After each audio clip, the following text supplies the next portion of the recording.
अगर आप share market में नए हैं तो आपने आईपीओ के बारे में ज़रूर सुना हुआ होगा। आपने लोगों को ये बोलते हुए ज़रूर सुना हुआ होगा कि हमने फलानी कंपनी के आईपीओ में इन्वेस्ट किया और हमारा पैसा कुछ ही दिनों में 5 गुना 6 गुना हो गया। कि सच में आईपीओ में इन्वेस्ट करने से पैसा 5 गुना 6 गुना होता है या आईपीओ में इन्वेस्ट करके कुछ लोगों का नुकसान भी होता है? आज आप आईपीओ के बारे में पूरा कॉन्सेप्ट डिटेल में जानने वाले हो। काफ़ी सारे नए इन्वेस्टर होते हैं जिन्हें आईपीओ के बारे में जानने में बहुत ज़्यादा क्यूरोसिटी होती है कि ये है क्या, हम इसमें कैसे इन्वेस्ट कर सकते हैं, आईपीओ में इन्वेस्ट करने से सिर्फ हमारा फ़ायदा ही होता है या नुकसान भी होता है, क्यों लाता है कंपनी आईपीओ मार्केट में, कौन कौन सा लोग आईपीओ में इन्वेस्ट कर सकता है। आपको आपके सारे सवालों के जवाब इसी वीडियो में मिलने वाले हैं। तो हम स्टार्ट करेंगे। सबसे पहले आईपीओ होता क्या है। आईपीओ का मतलब होता है इनिशियल पब्लिक ऑफरिंग। अब ये इनिशियल पब्लिक ऑफरिंग क्या है? जब भी कोई भी कंपनी फर्स्ट टाइम अपना शेयर पब्लिक को इश्यू करती है, पब्लिक को सेल करती है, तो उसे हम आईपीओ बोलते हैं। नाम से ही क्लियर है, इनिशियल मतलब फर्स्ट टाइम, शुरुआत में, पब्लिक मतलब लोगों को, ऑफरिंग मतलब ऑफर करना शेयर, उसे ही हम आईपीओ बोलते हैं। आईपीओ सेल करके कंपनी फंड रेज कर लेती है पब्लिक से और उस फंड को बिजनेस इंप्रूवमेंट और ग्रोथ के लिए यूज किया जाता है और पब्लिक को उसके बदले में उस कंपनी का शेयर मिल जाता है। अब एक्चुअल में क्यों कंपनी अपना शेयर पब्लिक को इश्यू करती है, पब्लिक को सेल करती है, उसके लिए हमें स्टार्टिंग से कंपनी के बारे में डिटेल से समझना पड़ेगा। कंपनी का फंडिंग स्टेजेस को समझना पड़ेगा। कंपनी कहाँ कहाँ से पैसे रेज करके अपना बिजनेस शुरू करती है उसे समझना पड़ेगा। लेट से आप एक स्टार्टअप शुरू करते हो, आप एक बिजनेस शुरू करते हो, तो आप मुझे ये बताओ, आज आप अपना एक स्टार्टअप शुरू करोगे तो आप पैसे, इनिशियल कैपिटल कहाँ से लाओगे? ओबियसली आपका सेविंग हो सकता है, आप कुछ पैसे फैमिली से ले सकते हो और कुछ पैसे आप फ्रेंड से बोरो कर सकते हो। तो फंडिंग स्टेज का फर्स्ट स्टेज हो गया प्रोमोटर फंड। इसमें प्रोमोटर का सेविंग प्लस फैमिली और फ्रेंड का कुछ फाइनेंशियल कंट्रीब्यूशन होता है और प्रोमोटर हो आप। तो इस तरीके से आप फंड रेज करके आप अपना एक बिजनेस शुरू करते हो, आप अपना एक होटल शुरू करते हो और उस होटल का नाम है XYZ होटल प्राइवेट लिमिटेड और आप वहाँ पर फूड आइटम सर्व करते हो और कस्टमर आपका सर्विसेज से बहुत ज़्यादा सेटिस्फाई है। आपका होटल का बिजनेस मॉडल बहुत अच्छा है और आपका बिजनेस बहुत अच्छा चल रहा है और आप एक अच्छा प्रॉफिट जनरेट कर रहे हो और आपका बिजनेस ग्रो हो रहा है। आपको पता है आप जहाँ पर अपना होटल शुरू किए हो वो एक टूरिस्ट प्लेस है, वहाँ पर बहुत ज़्यादा टूरिस्ट आता है आउटर कंट्री से और आपको लगता है स्टार्टिंग में तो सिर्फ एक होटल था जहाँ पर आप अपना फूड आइटम सर्व करते थे, बट अब आप चाहते हो अपने होटल में रूम भी ऐड करना सो दैट टूरिस्ट वहाँ पर स्टे कर सके। आप स्विमिंग पूल भी ऐड करना चाहते हो, आप पार्किंग एरिया भी ऐड करना चाहते हो, इसके अलावा आप रूम सर्विस भी ऐड करना चाहते हो। मतलब आप एक मॉडर्न होटल बनाना चाहते हो जहाँ पर एक कस्टमर के लिए सारी फैसिलिटी अवेलेबल हो। बट आप रियलाइज़ करते हो आपके पास उतना पैसा नहीं है, आप अपना होटल एक्सपांड करना चाहते हो बट आपको फंडिंग की ज़रूरत होती है अपने बिजनेस को ग्रो करने के लिए। आप दो तरीके से फंड रेज कर सकते हो। एक तरीका है आपको बैंक से लोन लेना पड़ेगा। अगर आप बैंक से लोन लोगे तो आपको फिक्स अमाउंट ऑफ इंटरेस्ट पे करना पड़ेगा। आपका बिजनेस में प्रॉफिट हो या लॉस हो इससे बैंक को कोई फ़र्क नहीं पड़ता है, तो इसे हम डेब्ट फंड बोलते हैं, इसे हम कर्जा बोलते हैं। एग्जाम्पल के तौर पे अगर आप बैंक से ₹100 लोगे तो आपको ₹100 प्लस इंटरेस्ट पे करना पड़ेगा। और दूसरा तरीका है इक्विटी फंड। आपको एंजल इन्वेस्टर को फाइंड आउट करना पड़ेगा। एंजल इन्वेस्टर कोई भी हो सकता है जो आपके बिजनेस में स्टार्टिंग के फेज़ में इन्वेस्ट करे जब आपको फंडिंग की बहुत ज़्यादा ज़रूरत होती है। वो हाई नेटवर्थ इंडिविजुअल भी हो सकता है, वो किसी कंपनी का मालिक भी हो सकता है, वो किसी कंपनी का CEO भी हो सकता है, वो एक बिजनेसमैन भी हो सकता है जो आपके बिजनेस में इन्वेस्ट करे। तो आपको एक एंजल इन्वेस्टर मिल जाता है जो आपके बिजनेस में 20 लाख रुपीज़ लगाने के लिए रेडी हो जाता है और उसके बदले में आप 10% इक्विटी एंजल इन्वेस्टर को देते हो। इक्विटी का मतलब होता है हिस्सेदारी, यानी मैंने आपको 100 रुपीज़ दिए, अब मुझे वापस नहीं चाहिए बट आपके कंपनी में मुझे हिस्सेदारी चाहिए। एग्जाम्पल के तौर पे मैंने आपकी कंपनी में 10% का हिस्सेदारी ले लिया। अब आप भी मालिक और मैं भी मालिक, आप 90% का मालिक और मैं 10% का मालिक। तो ये फ़र्क होता है डेब्ट और इक्विटी में। तो आप 20 लाख रुपीज़ एंजल इन्वेस्टर से लेते हो और उसके बदले में 10% इक्विटी, 10% ओनरशिप एंजल इन्वेस्टर को देते हो।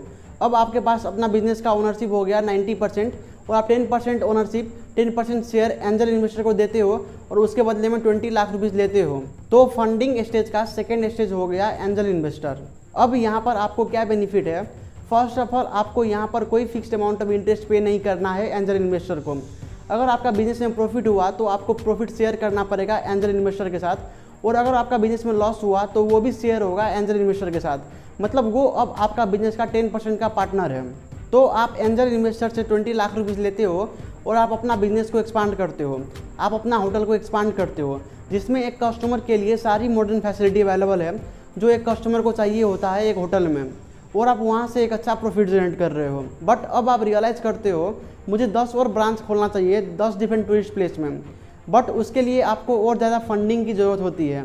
आप अपना होटल का बिजनेस प्लान लेकर वेंचर कैपिटलिस्ट फर्म के पास जाते हो। Venture capitalist firm angel investor के कंपैरिजन में बहुत ज़्यादा पैसा लगा सकता है। वेंचर कैपिटलिस्ट फर्म एक कंपनी होता है जो बड़े बड़े इन्वेस्टर का पैसा लेकर, जो हाई नेटवर्थ इंडिविजुअल का पैसा लेकर उसे कंपनी में इन्वेस्ट करती है। तो वेंचर कैपिटलिस्ट फर्म आपका होटल का बिजनेस प्लान देखकर और आपका होटल का वैल्यूएशन कैलकुलेट करके आपके होटल में 20 करोड़ रुपीज़ लगाने के लिए रेडी हो जाता है, और उसके बदले में आप कुछ परसेंट इक्विटी, कुछ percent ownership venture capitalist firm को भी देते हो। तो आप 20 करोड़ रुपीज़ लेकर 10 डिफरेंट प्लेसेस में आप अपना होटल का 10 ब्रांचेस खोल देते हो, और सभी ब्रांच से प्रॉफिट आ रहा है और आप एक अच्छा प्रॉफिट जनरेट कर रहे हो। बट अब आपको लगता है कि मुझे कुछ बड़ा करना चाहिए। आप चाहते हो पूरा देश में हमारा होटल का ब्रांच होना चाहिए, और आप मिनिमम 77 ब्रांचेस खोलना चाहते हो अपने होटल का। बट आपके पास उतना बड़ा अमाउंट होता नहीं है, आपको बहुत बड़ा अमाउंट चाहिए होता है, आपको बहुत बड़ा फंडिंग चाहिए होता है अपने गोल तक पहुंचने के लिए। तो आप फाइनली डिसाइड करते हो अपने इन्वेस्टर के साथ जिसने स्टार्टिंग में इन्वेस्ट किया था और कुछ इंपॉर्टेंट पर्सन के साथ कि आप अपनी कंपनी को पब्लिक लेकर जाओगे, आप अपना कंपनी का IPO इश्यू करोगे पब्लिक को। तो आप वेरियस गाइडलाइंस को फॉलो करते हुए आप अपनी कंपनी को पब्लिक लेकर जाते हो IPO इश्यू करने के लिए पब्लिक से फंड रेज करने के लिए। तो फंडिंग स्टेज का 4th स्टेज हो गया IPO, इनिशियल पब्लिक ऑफरिंग। अब आप अपनी कंपनी का IPO लेकर आओगे। अब IPO इश्यू करने के लिए आपको कुछ प्रोसेस से गुजरना पड़ता है। अब हम IPO इश्यू करने का प्रोसेस को समझने वाले हैं। तो IPO प्रोसेस का सबसे पहला स्टेप है hire an investment bank. Investment bank को हम मर्चेंट बैंक भी बोलते हैं। आपको सबसे पहले इन्वेस्टमेंट बैंक को हायर करना पड़ेगा। इन्वेस्टमेंट बैंक हेल्प करेगा आपको कंपनी का IPO लाने में। Investment bank middle role play करता है कंपनी और इन्वेस्टर के बीच। अगर हम इन्वेस्टमेंट बैंक का एग्जांपल ले तो सभी बैंक का अपना एक मर्चेंट बैंक होता है, जैसे राष्ट्रीय वाणिज्य बैंक का RBB merchant banking limited, Nabil bank का Nabil investment banking limited, global IME bank का global IME capital limited, NIC Asia bank का NIC एशिया कैपिटल लिमिटेड। तो आप इनमें से कोई एक इन्वेस्टमेंट बैंक को हायर करते हो। लेट से आपने ABC कैपिटल लिमिटेड को हायर किया। इन्वेस्टमेंट बैंक हायर करने के बाद हमारा नेक्स्ट स्टेप आता है due diligence and filing. Investment bank जिसको आपने हायर किया है वो ड्यू डिलिजेंस और फाइलिंग भी करेगा। ड्यू डिलिजेंस का मतलब है जांच पड़ताल करेगा, चेक करेगा, आपने जो कुछ भी बोला है अपनी कंपनी के बारे में उसे वेरीफाई करेगा। वो ट्रस्ट तो करेगा आपने जो कुछ भी बोला, बट उसे वेरीफाई भी करेगा। इसे ही बोलते हैं हम ड्यू डिलिजेंस। ट्रस्ट तो करेगा बट वेरीफाई भी करेगा। ड्यू डिलिजेंस प्रोसेस करने के बाद इन्वेस्टमेंट बैंक लीगल प्रोसेस भी करेगा। इसमें आता है अंडरराइटिंग एग्रीमेंट। अंडरराइटिंग में सबसे कॉमन एग्रीमेंट होता है फॉर्म कमिटमेंट। अगर इन्वेस्टमेंट बैंक ने बोला है हम आपको पूरा फॉर्म कमिटमेंट दे सकते हैं, इसका मतलब ये है अगर हमने आपको बोला है हम आपके कंपनी के लिए पूरे 100 करोड़ रुपीज़ फंड रेज करने में हेल्प करेंगे, तो हम गारंटी ले रहे हैं अगर 100 करोड़ रुपीज़ में से अगर कुछ कम भी पड़ गए तो वो हम अपनी जेब से पैसा लगाएंगे। इसे ही हम बोलते हैं फॉर्म कमिटमेंट। इसके अलावा बेस्ट एफर्ट कमिटमेंट भी होता है, सिंडिकेट अंडरराइटिंग भी होता है। इसके बाद इन्वेस्टमेंट बैंक 7 का गाइडलाइंस फॉलो करते हुए सारे पेपर वर्क रेडी करता है, इंक्लूडिंग प्रोस्पेक्टस। प्रोस्पेक्टस एक पेपर डॉक्यूमेंट होता है जिसमें कंपनी के बारे में सारी डिटेल होती है, including company profile, company detail, promoter detail, reason for IPO, past financial data, future business plan, turnover, profit, ये सभी डिटेल वहाँ पर होती है जिससे ट्रांसपेरेंसी मेंटेन होती है। और इन्वेस्टर प्रोस्पेक्टस को देख के एनालाइज करके कंपनी के बारे में सारे इन्फॉर्मेशन कलेक्ट कर सकता है और अपना हार्ड अर्न मनी को इन्वेस्ट कर सकता है। इसके अलावा कंपनी को रेटिंग एजेंसी के थ्रू रेटिंग भी करवाना पड़ता है और सभी रिलेटेड डॉक्यूमेंट रेडी करके 7 में एप्लीकेशन भी देना पड़ता है। 7 या सिक्योरिटी बोर्ड ऑफ नेपाल एक गवर्नमेंट बॉडी है जो शेयर मार्केट को रेगुलेट करती है। जैसे नेपाल राष्ट्रीय बैंक सभी बैंक और फाइनेंशियल इंस्टीट्यूशन को रेगुलेट करती है, उसी तरीके से 7 शेयर मार्केट को रेगुलेट करती है। उसके बाद हमारा नेक्स्ट स्टेप आता है प्राइसिंग। अब ये वाली रिस्पॉन्सिबिलिटी भी इन्वेस्टमेंट बैंक की होती है। अब प्राइसिंग के अंदर 2 टाइप्स ऑफ इश्यू आ जाता है, एक होता है फिक्स प्राइस इश्यू और दूसरा होता है book building issue. Fix price method में शेयर का एग्जैक्ट इश्यू प्राइस क्या है वो हमें एडवांस में ही पता होता है और प्रोस्पेक्टस में भी इंक्लूड होता है। बट बुक बिल्डिंग मेथड में शेयर का एग्जैक्ट इश्यू प्राइस क्या है वो हमें एडवांस में पता नहीं होता है। हमें सिर्फ मिनिमम प्राइस और मैक्सिमम प्राइस शेयर का पता होता है जिस रेंज में कंपनी अपना शेयर सेल करना चाहती है, और इसमें बिडिंग प्रोसेस से गुजरना पड़ता है। तो इसे ही हम बुक बिल्डिंग मेथड बोलते हैं। इसके बारे में डिटेल में हम किसी और वीडियो में डिस्कस करेंगे। और आज की डेट में नेपाल में मैक्सिमम कंपनी का IPO फिक्स प्राइस इश्यू से ही पब्लिक को ऑफर हो रहा है। इसमें होता क्या है, एक फिक्स प्राइस होता है और उस फिक्स प्राइस में इन्वेस्टर को शेयर बाय करना पड़ता है। उसके बाद हमारा नेक्स्ट स्टेप आता है परमिशन। सेवन का गाइडलाइंस फॉलो करते हुए सभी डॉक्यूमेंट सबमिट करने के बाद सेवन अप्रूव करती है एक कंपनी का IPO और उसके बाद आप अपना कंपनी का शेयर इश्यू कर सकते हो पब्लिक को प्राइमरी मार्केट में IPO के फॉर्म में। तो फाइनली आपका कंपनी का IPO इश्यू हो रहा है प्राइमरी मार्केट में। उसके बाद हमारा नेक्स्ट स्टेप आता है डिस्ट्रीब्यूशन का। अब यहाँ पर शेयर डिस्ट्रीब्यूट होगा प्राइमरी मार्केट में इन्वेस्टर के बीच। अगर आप प्राइमरी मार्केट और सेकेंडरी मार्केट के बारे में डिटेल में जानना चाहते हैं तो आप आई बटन पर क्लिक करके प्राइमरी मार्केट और सेकेंडरी मार्केट के बारे में डिटेल नॉलेज कलेक्ट कर सकते हैं। हमने आपके लिए फुल वीडियो बनाई हुई है। तो उसके बाद फाइनली लोग प्राइमरी मार्केट में IPO में इन्वेस्ट कर सकता है। अब कौन कौन सा लोग IPO में इन्वेस्ट कर सकता है उसके लिए भी कुछ टाइप है, तो चलिए देखते हैं। सबसे पहले कंपनी अपना IPO प्रोजेक्ट इफेक्टेड एरिया में इश्यू कर सकती है। प्रोजेक्ट इफेक्टेड एरिया जहाँ पर कंपनी का प्रोजेक्ट रन हो रहा है वहाँ पर डिस्ट्रीब्यूट कर सकती है, जिसे हम बोलते हैं IPO फॉर लोकल्स। इसमें शेयर प्रोजेक्ट इफेक्टेड एरिया के इन्वेस्टर के लिए रिजर्व होता है, तो वहाँ के लोकल इस IPO में अप्लाई कर सकता है।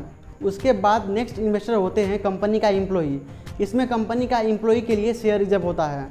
इसमें कंपनी का एम्प्लॉई IPO में अप्लाई कर सकता है। बट इसके अलावा अगर हम मेन इन्वेस्टर की बात करें तो जिससे कंपनी का IPO डिस्ट्रीब्यूट होता है, जिससे कंपनी का IPO मिलता है, तो उसके लिए भी कुछ टाइप है, तो चलिए देखते हैं। फर्स्ट में आता है क्वालिफाइड इंस्टीट्यूशनल बायर्स QIBs। इसमें म्यूचुअल फंड कंपनी आता है।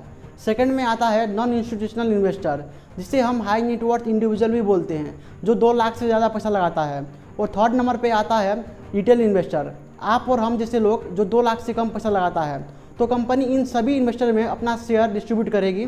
उसके बाद हमारा नेक्स्ट स्टेप आता है एप्लीकेशन प्रोसेस का। अब यहाँ पर इन्वेस्टर मेरो शेयर यूज करके प्राइमरी मार्केट में IPO के लिए अप्लाई कर सकता है। अब IPO में अप्लाई करने का क्या प्रोसेस है, हम लोग IPO में कैसे अप्लाई कर सकते हैं, वो हम नेक्स्ट वीडियो में जानने वाले हैं। IPO में अप्लाई करने के बाद हमारा नेक्स्ट स्टेप आता है शेयर अलॉटमेंट का। ये प्रोसेस में शेयर इन्वेस्टर को मिलेगा, शेयर इन्वेस्टर को अलॉट होगा।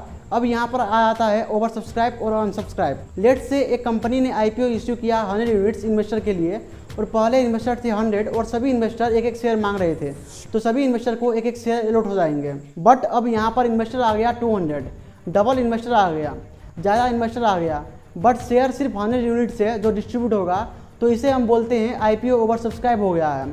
यहाँ पर IPO 2x times over subscribe हुआ है। इसी तरह से IPO 5x times, 10x times, 100x times भी ओवर सब्सक्राइब हो सकता है। सिमिलरली अगर कंपनी ने IPO इश्यू किया है 100 यूनिट्स इन्वेस्टर के लिए, बट सिर्फ 60 इन्वेस्टर ने 60 यूनिट्स के लिए अप्लाई किया है, तो इसे हम बोलते हैं IPO अनसब्सक्राइब हुआ है। यहाँ पर 40% IPO अनसब्सक्राइब हुआ है। तो आपका कंपनी का IPO ओवर सब्सक्राइब हुआ है, तो यहाँ पर कंप्यूटराइज लॉटरी के थ्रू IPO इन्वेस्टर को अलॉट होगा। उसके बाद हमारा फाइनल स्टेप आता है listing on stock exchange. IPO allotment process complete होने के कुछ दिन बाद कंपनी का शेयर लिस्ट हो जाता है एक्सचेंज में, और जब स्टॉक एक्सचेंज में कंपनी का शेयर लिस्ट हो जाता है उसके बाद इन्वेस्टर कंपनी का शेयर बाय और सेल कर सकता है, जिसे हम सेकेंडरी मार्केट बोलते हैं। तो ये हो गया IPO का प्रोसेस। इस तरीके से कंपनी ग्रो होती है और कंपनी अपना IPO लेकर आती है। अगर मैं आपसे पूछूं कंपनी क्यों अपना IPO लेकर आती है, तो उसका आंसर क्या होगा। कंपनी मेनली इस रीजन के लिए IPO लेकर आती है। फर्स्ट तो हो गया एक्सपांसन, जो आपने XYZ होटल का एग्जाम्पल में देखा और जाना। सेकंड रीजन होता है टू पे डेप्ट, और कंपनी के पास लोन है और कंपनी को लोन पे करने में डिफिकल्टीज हो रही है, तो इसके लिए भी कंपनी IPO लेकर आ सकती है। और तीसरा रीजन होता है एग्जिट ऑफ प्रीवियस इन्वेस्टर, और प्रीवियस इन्वेस्टर जो है एंजल इन्वेस्टर और वेंचर कैपिटलिस्ट फर्म, इनमें से कोई कंपनी से एग्जिट होना चाहता है अपना शेयर को सेल करके, तो इसके लिए भी कंपनी IPO लेकर आ सकती है। तो ये कुछ मेन रीजन है जिसकी वजह से कंपनी IPO लेकर आती है। इसके अलावा अगर हम IPO की बेनिफिट्स की बात करें तो IPO से कंपनी और इन्वेस्टर दोनों को ही फायदा होता है। अगर हम कंपनी की बेनिफिट्स की बात करें तो IPO फंड रेज करने में हेल्प करती है कंपनी को। कंपनी फंड रेज कर लेती है IPO के थ्रू, और कंपनी उस फंड को बिजनेस इंप्रूवमेंट और ग्रोथ के लिए यूज करती है। और इसके अलावा कंपनी को पब्लिसिटी भी मिल जाती है IPO के टाइम पे ओवर मार्केटिंग के कारण। तो ये हो गया IPO का बेनिफिट्स कंपनी के लिए। और IPO से इन्वेस्टर का भी फायदा होता है। IPO के थ्रू इन्वेस्टर को कंपनी का शेयर मिल जाता है, और इसके अलावा इन्वेस्टर को लिस्टिंग गेन भी मिल सकता है। लिस्टिंग गेन का मतलब है, लेट से आपने 100 रुपीज़ के रेट से 10 यूनिट्स IPO परचेस किया प्राइमरी मार्केट से, और जब उस कंपनी का शेयर लिस्ट होगा एक्सचेंज में, तो जो इश्यू प्राइस है 100 रुपीज़, उससे ज़्यादा में भी लिस्ट हो सकता है, उससे कम में भी लिस्ट हो सकता है। अगर इश्यू प्राइस है 100 और लिस्ट हुआ 300 में, तो आपको इमीडिएटली 3 गुना लिस्टिंग गेन मिल गया। मतलब आपका 100 रुपीज़ 300 रुपीज़ हो गया। मतलब जो आपने 1000 रुपीज़ इन्वेस्ट किया था वो 1000 रुपीज़ 3000 रुपीज़ हो गया। तो ये होता है लिस्टिंग गेन। आपको 5 गुना 10 गुना भी लिस्टिंग गेन मिल सकता है। जितना ज़्यादा अच्छा कंपनी होगा उतना अच्छा आपको लिस्टिंग गेन मिल सकता है। उसी तरीके से आपको लिस्टिंग लॉस भी हो सकता है। आपका 100 रुपीज़ का शेयर 90 में भी लिस्ट हो सकता है, मतलब आपका 1000 रुपीज़ 900 भी हो सकता है। तो ये होता है लिस्टिंग लॉस।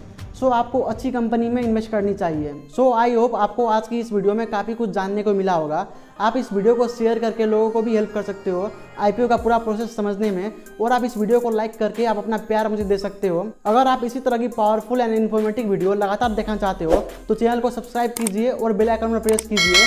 अगर आप इसे फेसबुक पर देख रहे हैं तो फॉलो कीजिए। मैं आपसे मिलता हूँ अगली वीडियो में। Till that I you like this video and see you at the top.